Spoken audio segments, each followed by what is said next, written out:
Hi, everyone, and welcome to Association Rockstars, where we hear about the journey and insights of amazing association executives and partners who are building the association industry of tomorrow. I'm Lowell Aplebaum, CEO of Vista, Cova, where we bring facilitation to help organizations with their strategy, their governance, and their leadership. And I'm excited to have with me today Dana Kohli. Dana is the Director of Client Partnerships at DelCor Technology Solutions. She likes making clients and people in general happy by finding solutions to their problems and creating positive relationships by connecting them with others. She's a big fan of the passion she sees in the association world and how technology can enable organizations to achieve great things. Dana, welcome. We're so excited to hear about your journey today. Thank you, Lowell. It's always good to see you, of course. Thank you for having me. Well, with the positivity that we know that you bring to the table, I'd love to hear a little bit. We always talk about on Rockstars about how the people that we speak to have strengths, what many of our kids call superpowers. And so I'm just curious, what's one of yours? Yeah, I think inherently, my empathy is definitely my superpower. My first reaction when I talk to people is, I have to know, like, where are they coming from? Like, who are they? How'd they get here? What are the things that drive them? And putting myself in their shoes to understand their perspective and how I can help them be successful is definitely the one thing that always pops into my mind, and the thing that I think is a consistent stream for me. Yeah. Life in general. So definitely empathy and their perspective first, for sure. There are like three different questions about that. We'll start with this one. So you're meeting someone new, and like empathy is something as a fellow empath, like something that I know resides inside and comes out easily. How do you employ it? Like where do you see that like you utilize it? Like what's the skill set or the approach that you're utilizing empathy when you meet someone new to Mhm. build that bridge? Yeah, that's a great question. I think the understanding other people's perspective and remembering that we're all human, like no matter who you're talking to, what you're talking about, everybody has vulnerabilities and everybody has challenges in life, and just level setting and making sure that you're really listening and hearing and understanding where they're coming from rather than trying to impose your own thoughts or views or opinions into the conversation, really is, I think, critically helpful for success. And also just, I mean, being perpetually curious is the other part of that, where, I mean, I think it kind of goes hand in hand with empathy. And like, I'm just so curious about, like, I don't know how I got here. So how did you get here? And all of the things in life that bring you to who you are as an adult and where you are in your life journey, and all of understanding all of that really can help kind of find connections in places that you may not have ever known, and help give you perspective of, like, what is it that, I can help this person with, or what is it that they're really, what's driving them right now, and how are, the emotions behind all of that. And from that, you can really learn so much more about, like, next steps, either in a conversation or in work in general. Yeah. It's just helpful to understand the emotions behind the people. I love both the logic and the maturity of the application model of empathy and curiosity as you're talking about, right? I Mhm. hate the frame soft skills. I agree with Simon Sinek, right? Because they're actually the essential skills, they're the people skills. Yeah, for real. Uh, but like your approach has a real expertise to it in terms of application. As you think about your own journey, I mean, is this the empathy and curiosity and the application of it something you were born with? Was there experiences you had along the way that refined it? Like, how did this become a superpower for you? That's a great question. My goodness. I've always been an empath, but I think after, life has some challenges and bumps and hurdles, and not realizing back in the day that this is where I'd be in my life right now. Hmm. I'm still blown away that I get to do what I get to do every day, and that I get to learn about so many different associations and how they really support the world. And I'm fascinated by that.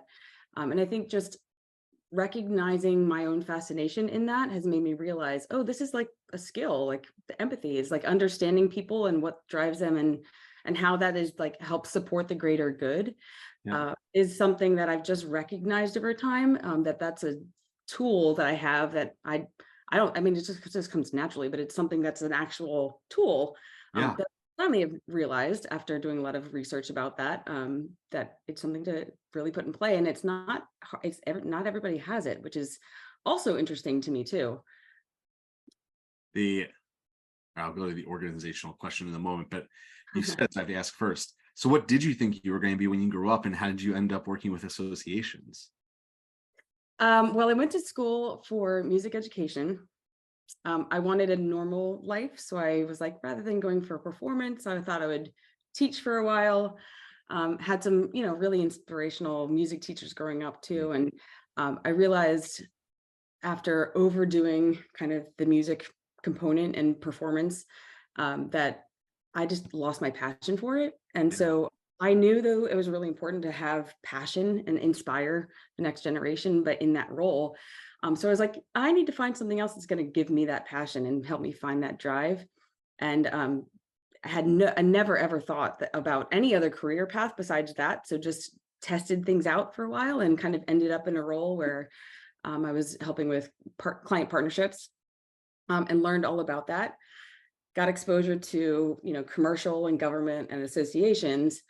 And then over time realized, wow, the people in the association and nonprofit community are amazing people. And I just wanted to be around them, especially after you work with like GSA schedule stuff and oh my gosh. Yes. So no, having the opportunity to only work with association and nonprofit professionals was definitely like a huge like, oh my God, this is so perfect for me. Because every day I get to meet new organizations and new people and learn how much out there that's being done that's good for the world, and how just by talking with them and helping bring connections or solutions to the table for some of the challenges that they have is my own little touch to the future. And my kind of my little classroom of kids is a different classroom though. I do think the association world's a big classroom. I like that a lot, right? Yeah. What we learn, how we help build the future. I want to ask a sort of an intersect question. Associations, we both work with so many different flavors and types and missions, but a unifying factor is almost all of them in some way have members, right? They think about members. Sure. I'm wondering, as someone who thrives on curiosity and empathy, how well you see associations employ those things when they are member-based, member-focused, right? Which is people-focused. Do you see organizations thrive, or organizations have natural tendencies as well as an organization towards curiosity and empathy? Like, is that a strength you see associations have? Yeah, actually, I think that's a great question because I think that's where some organizations have a struggle if they're not putting themselves in the member's perspective and it's just this is the way we've always done it versus okay, members are changing and the demographic of what they're looking for is always adjusting. And so if you don't continually put yourself in your members' shoes about what is it that they're needing rather than we assume our members only need these things, that makes a big difference in how you plan for the future and how you develop new products and processes. And if you're not really using that empathy to understand the member, then you're going to get stuck in a rut and then come for help, which happy to help. Right. But then you need help for Right. sure. The different voice asking different questions is always helpful. Yeah. What are since you talked about curiosity, what do you think are some questions associations and their leadership should be asking themselves right now as we're in this mid-2020s fun time of continual change? I mean, where are you seeing any patterns of opportunity or challenge that there should be some questions as organizations are asking themselves?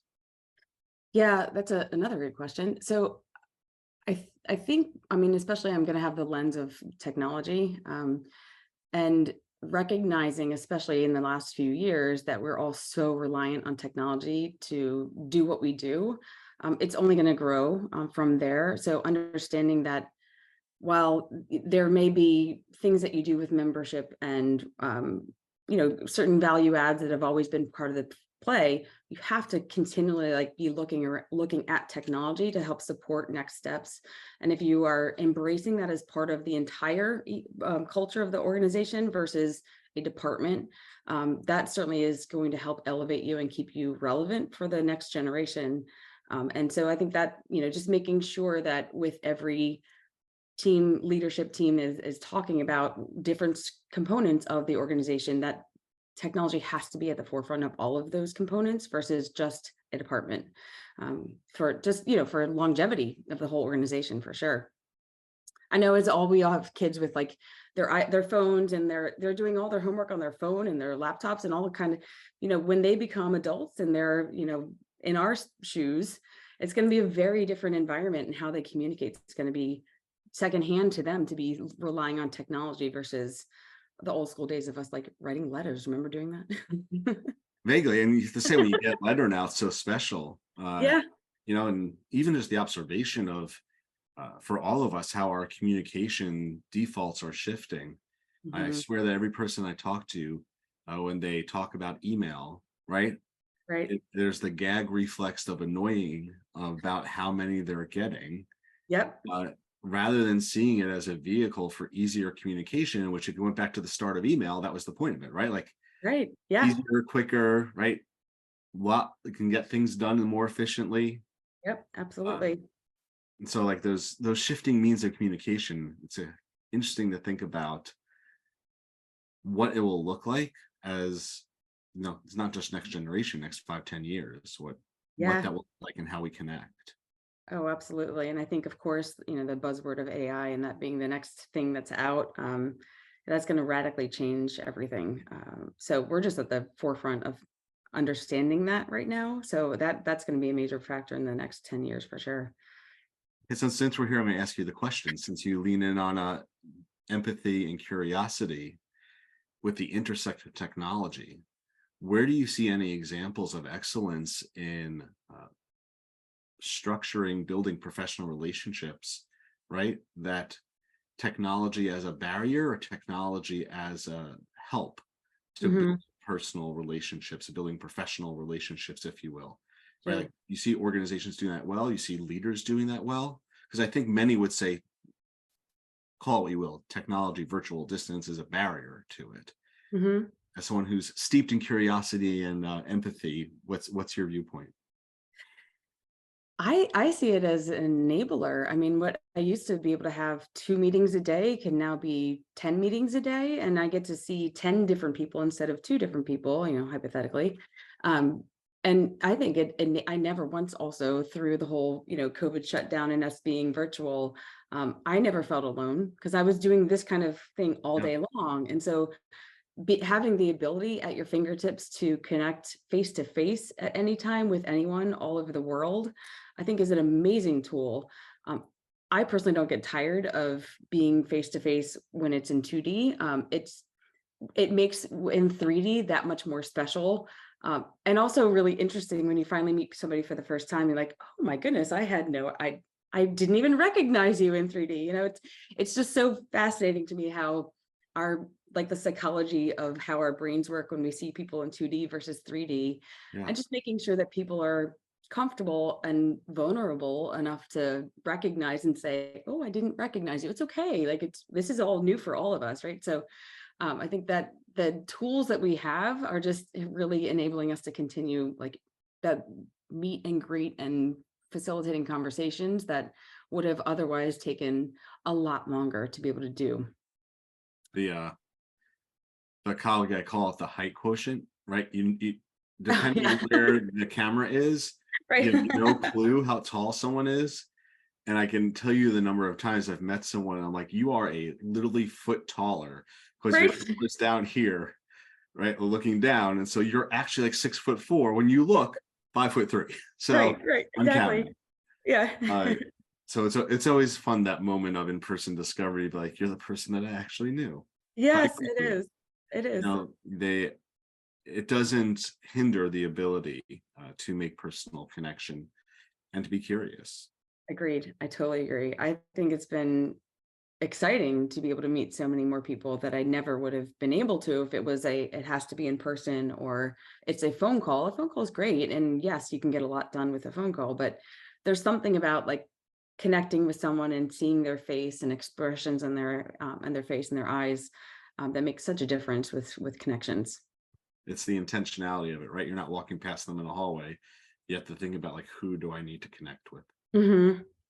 Yep. Uh, I'll go off that question. So in terms of like the intentionality, like who we need to connect with, as you think about your own career path, where have you found along the way key examples of people who have been a good mentor or a teacher who've really, right, supported you or advocated for you, that as you think about the success you've had in your career, right, where have you found those people and what have those relationships been like?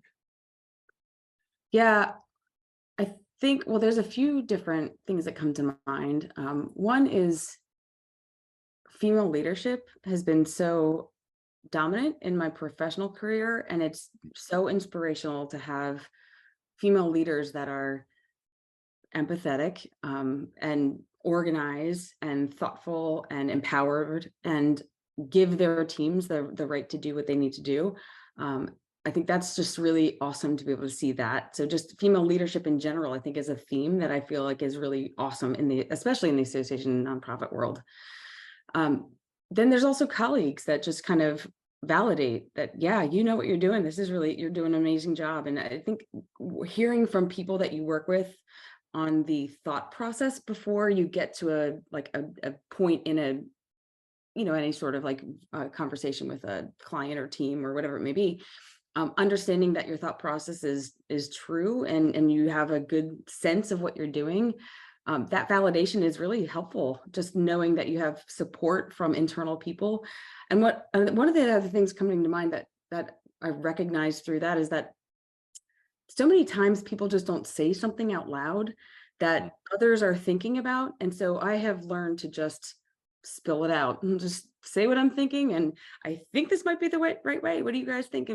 And having that kind of freedom to know I'm human and I'm going to make a mistake. But if I say it out loud, somebody else might be like, I'm so glad you said that to me, or so Yeah. glad you mentioned that, because other people might feel a little bit less hesitant or more hesitant to say something out loud and kind of give direction.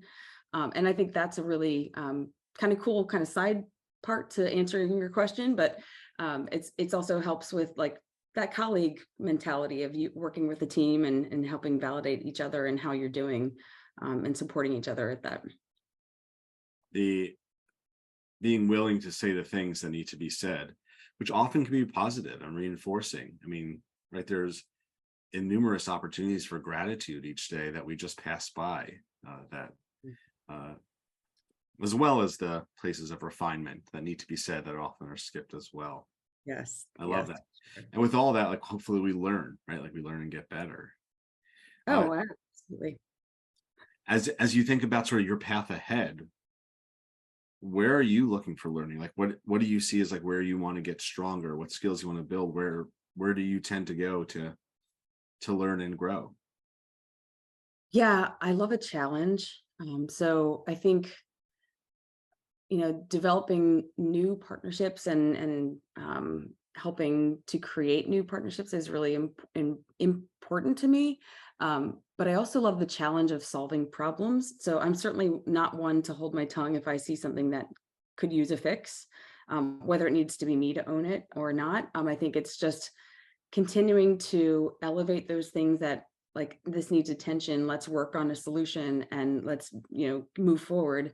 I think just in as a leader and working towards becoming a bigger leader, I think that's something that's really important to me, is helping to bring things to the table that could be solved, bring the right people to solve it, Yeah. and give them the time and energy and the gumption to go do it, versus having to feel like I have to take it all on myself. Is definitely where I see myself growing. I have, when you're able to build a team that's just full of awesome people that have so many great skills, giving them the time and the energy and the yes, do it, cool, bring your own idea to the table. I think is such a great feeling as a leader. And I think that's where I'm recognizing too more of that whole empathy side of me, where I see where you want to go and where you want to be in your life. And like, here's something else I can give you that's a new skill that you can start learning rather than taking it on myself. I think is something that I see myself growing into even more, for sure. When you put on the session that is around growing gumption builds better teams, let me know so I can go to it. I love Okay, it. cool. I love the frame of that. I like that too. I think I might steal that Right? for It's a good myself. one. You should develop it. Uh, time goes by quickly. The clearly you have a long and impactful career ahead. But as you approach whatever that point is that you'll transition to perhaps spending all time on the beach behind you, Yes. right? What do you want to have to look back and accomplish? What are you hoping your legacy is for the association community? So I think when it's a one-to-one, I I always want to walk away from any engagement with a human, uh, making them feel good about themselves and making them feel heard and validated, and being human and vulnerable. So even if it's a simple like 2-minute conversation in a hallway between sessions, I mean that's it's the same thing. I always want to walk away with leaving a smile on people's face and having that feeling of going to the beach, like something that's relaxed and chill, and that was great. Like Yeah. that's the kind of feeling I want from a one-on-one legacy. With a career and kind of the bigger picture legacy, just knowing that anything that I'm involved with, I'm making a difference in helping move the needle in the right direction, bringing people along with me and helping them grow and move in the right direction, and making sure that, that whatever I'm doing, I left it better than it was before. Because every day I get to I get a chance to work with so many different people that are doing so many different amazing missions. It's I just want to help them. So the opportunity to do so is amazing to me. I have a feeling each interaction and conversation that you have where you leave the smile behind, you're making ripples of leaving the world better than you left it before. Oh, thank you. That's awesome. That's the whole goal. I feel like everybody should be that way, right? We're all Yeah. innately good people. So I Well, like to see the good side of everybody, no matter what. and that's exactly why we wanted to have you on, because hopefully others will hear it and see what all of you listening at home, hopefully you'll think about who can I interact with today that I haven't, and how do they leave that conversation with a smile on their face. Yep. Dana, it's been a pleasure to chat. Thank you so much for being with us today. Thank you, Lowell. I appreciate the opportunity to talk. And share. Amy Hager in the background there, running all the interwebs. Much thanks to her. I'm sure you've enjoyed everyone chatting with her there. And to everyone who continues to tune in, thank you for being with us as we get to meet, greet, and get to know amazing rock stars like Dana. And until next time, Association Rock On.